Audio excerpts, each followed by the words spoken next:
IVF చికిత్సలో 25% భారీ discount, free doctor consultation, free ultrasound scan, logo launch, Andro max advanced male infertility centre ను కూడా ప్రారంభించారు. నమస్తే, welcome to Telugu popular TV. ప్రస్తుతం మనతో పాటు ఉన్నారు ఎక్స్ మినిస్టర్ మైసూరారెడ్డి గారు. నమస్తే అండి.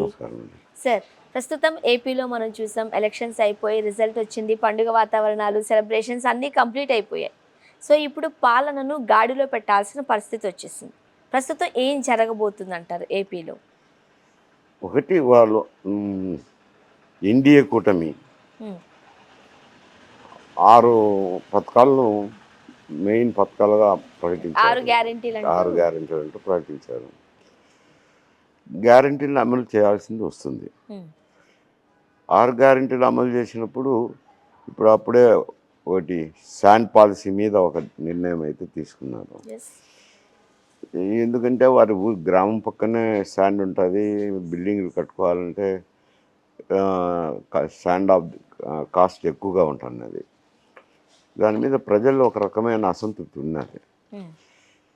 అది ఇప్పుడు కొంచెం తక్కువ ధరలతో నిర్మాణ రంగం పుంజుకునే దానికి అవకాశం ఉంది.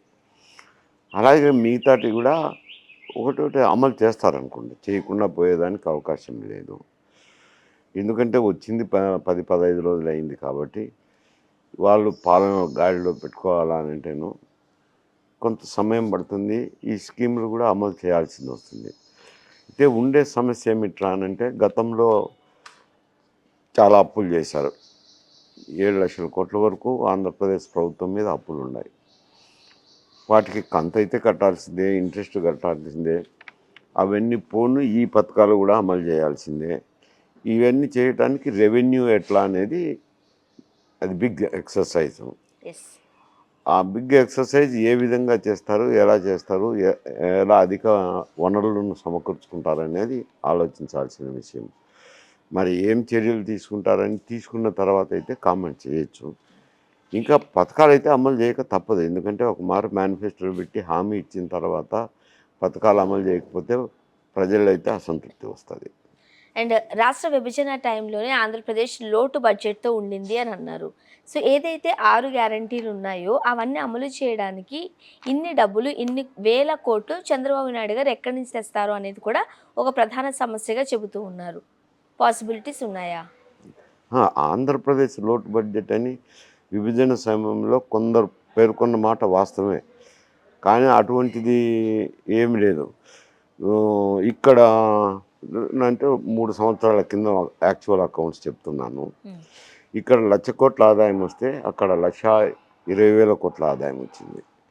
అంటే ఇక్కడ ఈ రాష్ట్రం కంటే కూడా ఆ రాష్ట్రంలోనే ఎక్కువ ఆదాయం వచ్చింది. అది లోటు బడ్జెట్ అనేది తప్పుడు సమాచారం. ఎందుకంటే పన్నుల వ్యవహారం వేరు.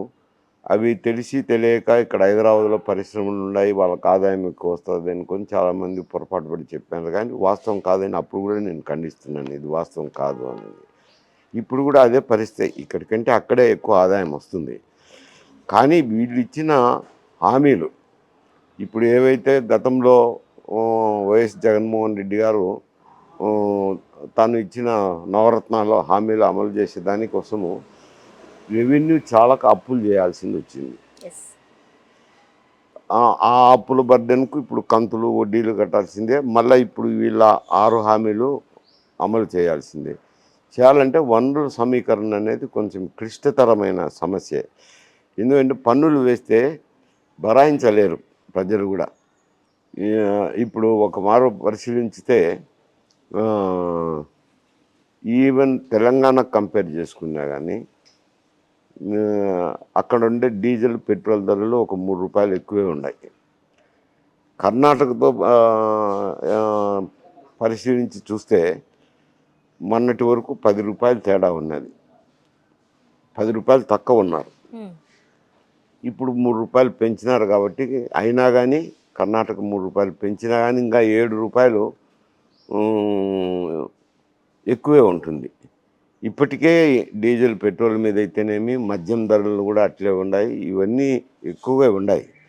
మరి వీటి మీద ఏం పాలసీ తీసుకుంటారు? వ్యాట్ తగ్గిస్తారా, లేక వ్యాట్ అట్నే ఉంచుకుంటారా? ఉంచుకునే దానివల్ల డీజిల్, పెట్రోల్ ధరలు అయితే పెరుగుతాయి, మద్యం ధరలు కూడా ఎక్కువ అవుతాయి.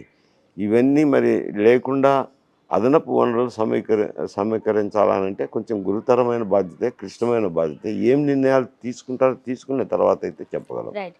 ప్రస్తుతానికి ఆంధ్రప్రదేశ్ ముఖ్యమంత్రి చేతిలో రాజధాని అంశం చాలా కీలకంగా మారుందండి. ఎందుకంటే లాస్ట్ టైం ఎలక్షన్స్‌లో కూడా మనం చూసాం.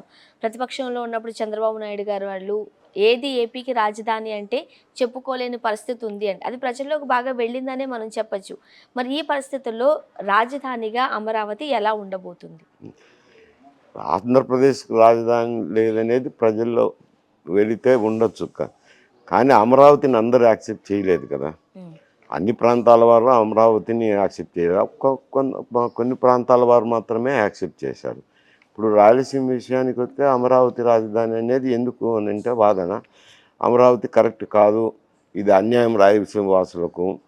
ఎందుకంటే ఆంధ్ర రాష్ట్రం ఉన్నప్పుడు, ఆంధ్ర రాష్ట్రం ఏర్పడినప్పుడు ఆంధ్ర రాయలసీమ ప్రాంతమే కలిసి ఆంధ్ర రాష్ట్రం ఏర్పడినాయి మద్రాసు నుంచి విడిపోయినప్పుడు.